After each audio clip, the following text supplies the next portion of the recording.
Hello, and good day, and welcome to Northworthy, Sagas and Stories.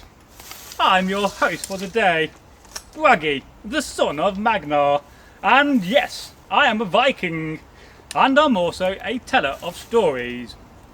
And I'm here with my very good Viking friend. I'm Egil Thorson, Viking warrior, trader, runecaster. Oh yeah, storyteller. Storyteller, you can't forget that. Absolutely. Now today we are going to review another trailer for you, and it's one of Egil's favourite Viking films. Oh yes. This is the film Valhalla Rising. Yeah, it's not what you would call a conventional film. No.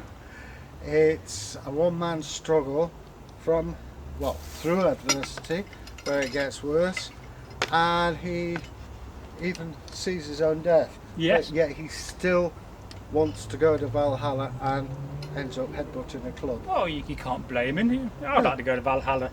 Yeah. Good feasting.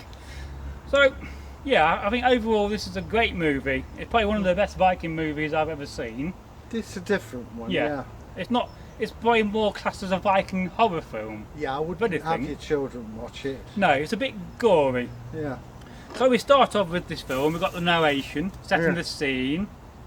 I think the narration of this is a little bit outdated now. But back in the day when this was made, that was probably a fair thing.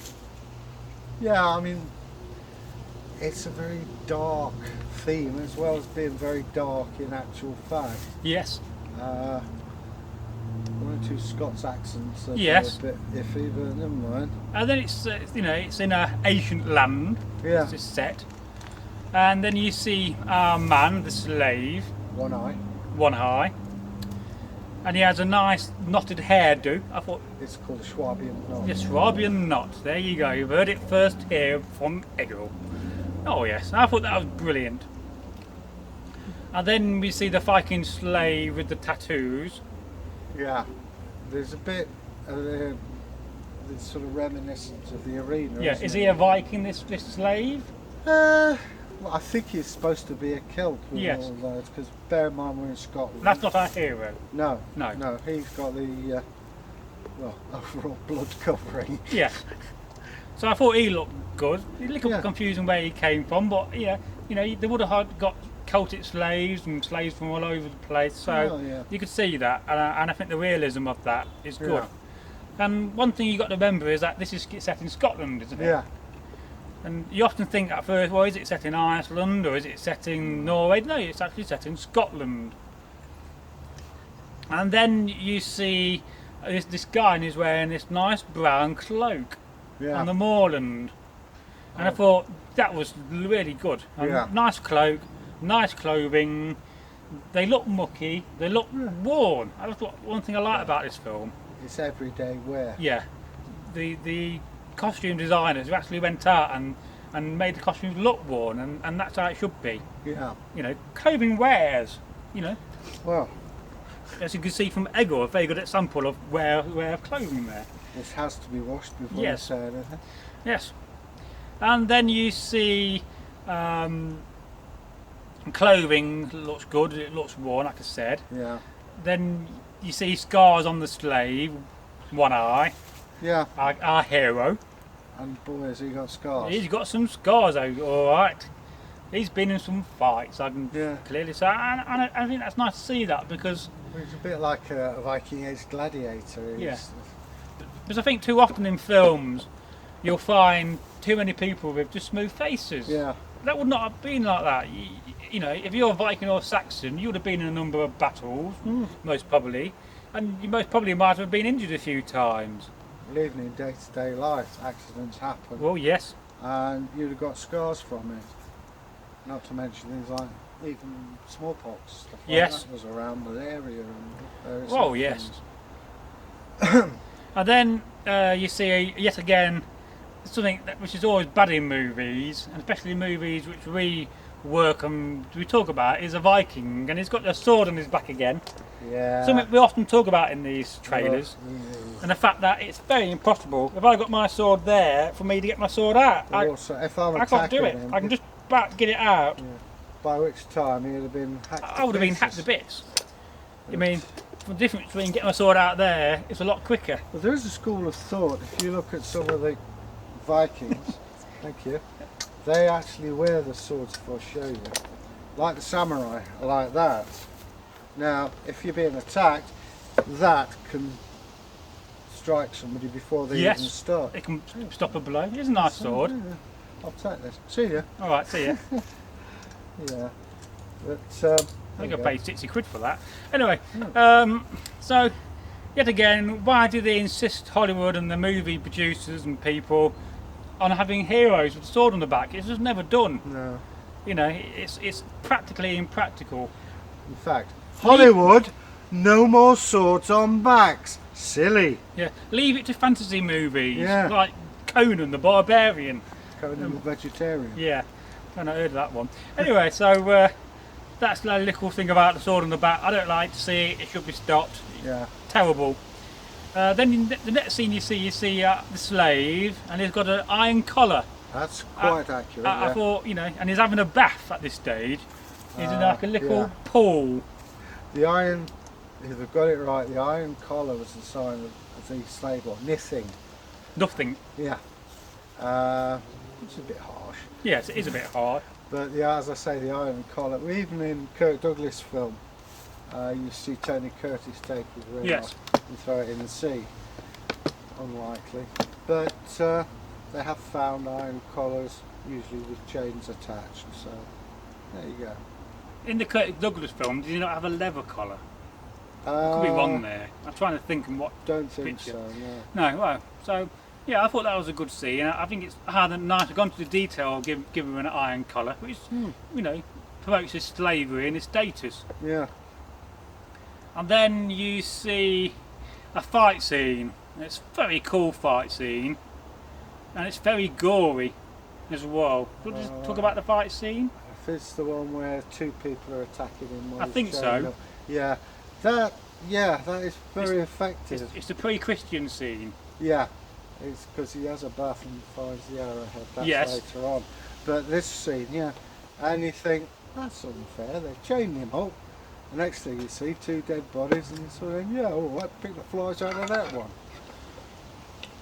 I'm in danger here. I hope you realise this.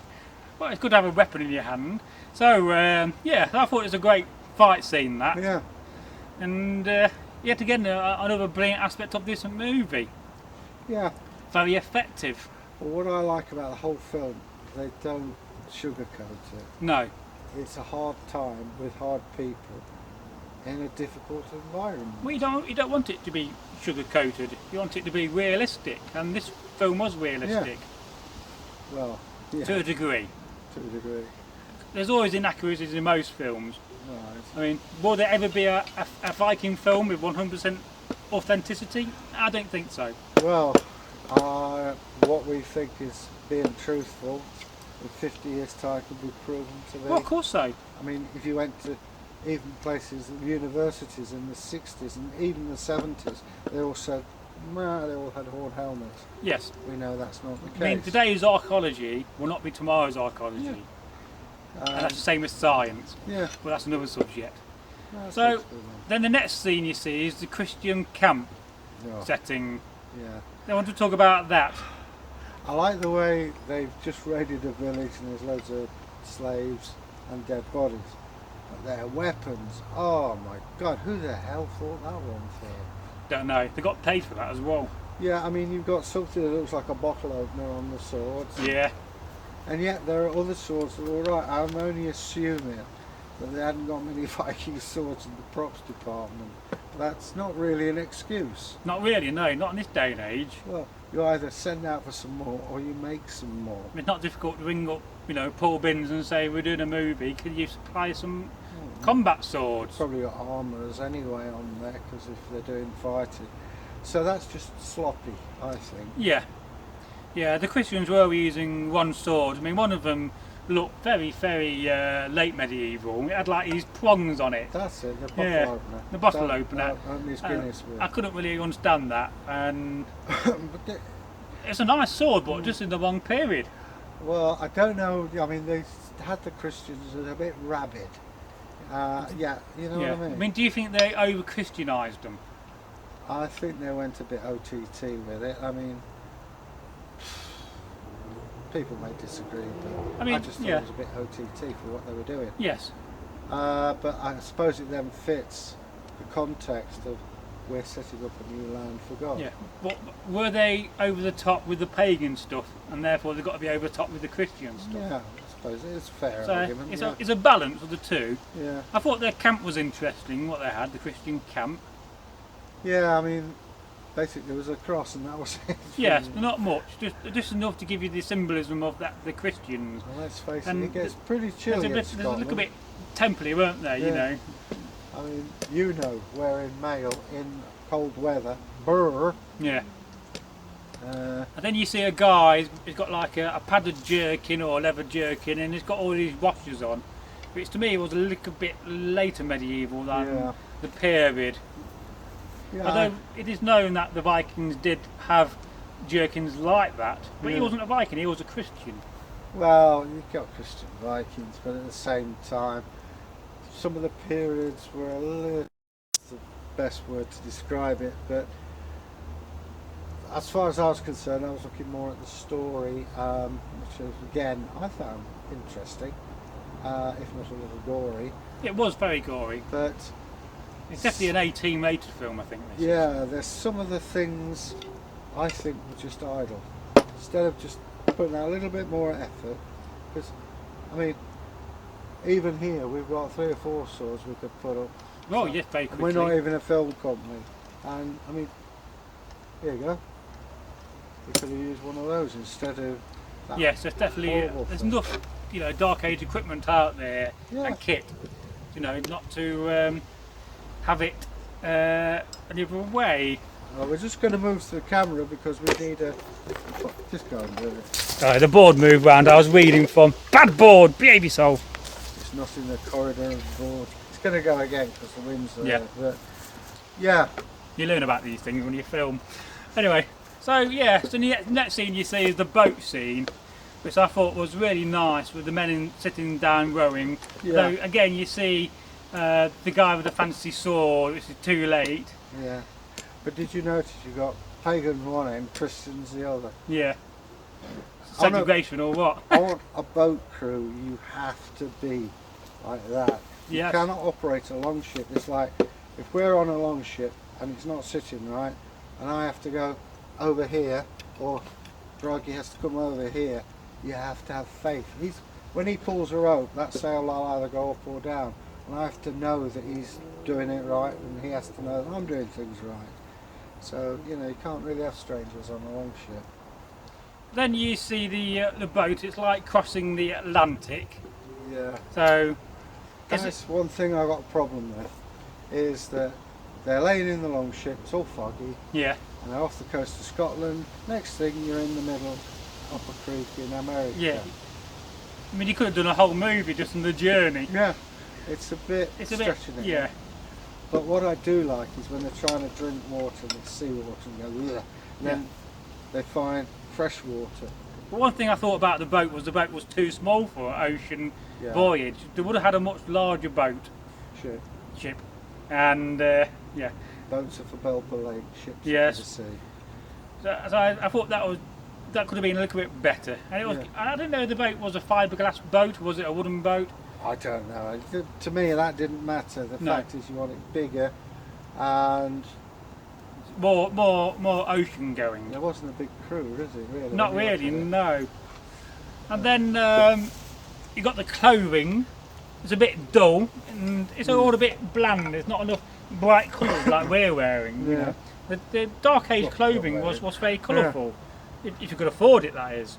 So No, I mean, people like colour. It doesn't matter whether you're Viking, Stone Age, or whatever. You see tribesmen in the forest with different coloured feathers and things like that. People like colour. and with the boat itself, the boat was using a modern roping system. Remember that? No, I didn't know. No. That one escaped me. That but- was one. No, that's one yeah. of your points you made Yeah. across that. Well, So they would have had sealskin ropes in those days, but you can't. the boats really- would have been more rougher. You can't really go out and slaughter a load of seals just for film. No, not really. I object to that. Never Yes. mind. Okay, so what's And then the you next? see the boat. It's going through the mist, which is kind of setting the scene, Yeah. and then the water moving again. Well, the thing I found amazing, right? Great yourself. We'll leave that a minute. Yeah. The thing I found amazing is, okay, you come to America, Yeah. great stuff, great lands, blah de blah de blah. Everybody goes mad. Yeah. Now, is that because they drank seawater on the way out? Well, surely as a longboat on a journey, you would have provisions of water. In a longboat, longship. Ship. It's you keep getting it in my mind now. Yeah. No, the thing is, that's what I found bizarre. That as soon as they land in America, you got one guy who becomes a religious fanatic, another guy who zips off into the forest and comes out as a priest, and they're trying to kill each other. Very, I think there's one unspeakable act we won't talk about. Yes. But everybody seems to go loco. Yes. Why? Is it because I'm wondering if you see one eye doesn't drink, he only drinks when they get to the Right. estuary. The other guy had a drink. Whether that's supposed to signify the others drank seawater and went mad, I don't know. But I think it's a known fact that if you drink seawater, Oh, yeah. you can go mad. So that might explain some of my friends. Anyway. Oh, yeah. But anyway, as I say, when they land, that's quite interesting. It does look really like. It does. The beach, the ship, and the jump out, if I recall. Well, I like the contrast. You remember what it was like in Scotland, windy, hilly, Yeah. barren. And then you come to this land and there's trees and water. And they act as surprised when they realise there's people already living there. Yeah. Uh, But they shouldn't have been surprised about that. That was better. That really worked out. Yeah. This is all part and parcel. Do you think you ought to just come clean and hold the paper? No. Because I think they've got the idea that we're reading off a board. Well, I know that. But, But I like to not have it seen if possible. you see, I'm playing fair because I can't see the board. Yeah. I need spectacles. Okay, so anyway, as I say, we're landing here in America and the locals aren't happy about it. No. I mean, you see the scene and the trying to read it now. I can't read Well, it. when they land, I mean, the leader Yeah, kills his friend. it does. I mean, the Vikings do go mad, Yeah. and it's very strange. It's just, I don't get it, He's been a friend 40 years, goes to hug him, stabs him in the stomach. And you think, come on, son, that's a bit overreacted, isn't it? And then he starts saying, New Jerusalem. And of Yeah. course, he gets filled with arrows.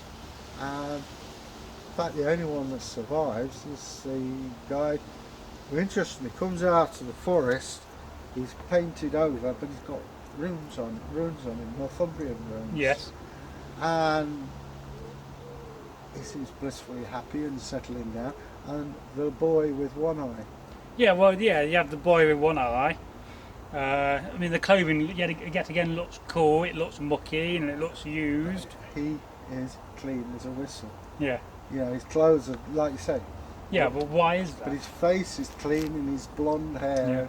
And you sort of wonder what happened to the boy. Yeah. Was he taken in by the locals? That may have happened. Or did he walk? And you think the other thing as well, they've come in a longship and they're walking away from it instead of going back to the longship, getting on the longship, turning it around and going back where they come. Well, yeah. Or am I being naive here? Yeah. I mean, I thought the Indians, they look good as well. Yeah, I thought about them. Yeah, they've got a fair old swing on that club. But he knew, this is what I thought was great, he could see it before it happened. And he still went forward because he was off to Valhalla. I thought it's nice how they were using stone arrow tips as Yeah. well. Yeah. Which, really Well, they represented the comment on Indians. that, don't they? Yeah, they do, yes. I mean, I don't know which part of... I assume they landed in Finland. Mm. So this must be something like the Micmac or the Abenaki tribe or the previous tribe before them. Yeah. So, Well, they had the mohawk type hair, Yeah. didn't they? But they looked really impressive. they did look impressive, yeah. Somebody had actually thought that out, whereas you think, if only he'd spent that much time on the weapons, Yeah. life would have been happier. I mean, overall, it's a very gory movie. I mean, It's gory. I the, enjoy it. the fighting scenes are very gory, very bloody. I think those of us of the Norse persuasion understand what they were getting at in that Yes. film. As if you're just sitting and watching it, there are certain aspects that look a bit odd or strange. Yeah. But I still don't get why everybody goes mad, and But how would you see this film from a Christian point of view? it's difficult for me to say. But it's not doing the Christians any favours, I don't Well, think. it doesn't show the Christians positively, does it? No, Really? it shows them as bloodthirsty, and let's face it, the Christians I know are very nice people. Oh yes. And it's a religion based on. I mean, I'm surprised most Christians wouldn't watch the movie because of the pagan context and theme. I don't think that would bother them too much. It's just that I think it's a misrepresentation of what a Christian is. Yes. We, contrary to popular belief, we do actually rub along quite well together. There's obviously areas we disagree in, and there's areas we do agree in. But I felt maybe the Christians are getting a bad deal out of this film. Yeah, I would to agree, but then again, the film is more pagan based, so Yeah, I think they're bound to. Pagan films out. Maybe that's overstatement. Yeah, I think it's probably one of the best Viking pagan films going. Yeah. I can't think of anything just as good as this. Maybe some of the It's the messages. some of the Viking Icelandic Viking films they filmed were quite good. But Yeah. But anyway, well worth watching. But I would say. yeah, I mean, it came out what 2004, Something like that. so it's an old film. So it's been Right. around a few years. I didn't write down on my board when it came out. So I should have done. It's in the 2000s. Yeah, so I mean, has it kept up to date? Is it outdated now? It's beautifully done in the way that if you watched it 50 years from now, I think it would still be, Yeah. apart from the shocking weapons. But yeah, it's the message that gets across. And I'd be interested to see what people think about it, to be honest. I mean, Yeah, this is just my viewpoint. So I thought that was very interesting, that trailer. And you know, if you've not seen the trailer, I do urge you to go and check it out. I'll pin it in a comment and under the video, and also in the description. It's well worth sitting down and having a look, but please make sure you don't have people who are upset by blood and guts, and try and keep younger children away from it. It's not really suitable. No, is it's not suitable for younger children, unfortunately. it? Although nowadays you never know. But just bear that one in mind. But it is well worth watching. It is. It's not like your basic film. is it? No, it's not your basic Viking film. It's definitely not the Vikings, is it? It's definitely not a film in the normal sense. But yeah. Yeah, and if you like this trailer review, then don't forget to go and check out our playlist of our trailer reviews, if I've not already done that in the video earlier. And don't forget to go and leave a comment on this, what you think of the film, what you Yeah. think about the trailer, and what you think about this video. And if you have any suggestions for any videos or films we can review in the future, any trailers, Yeah. any TV series with a Dark Age theme, then please do so. Leave it in a comment. Yeah.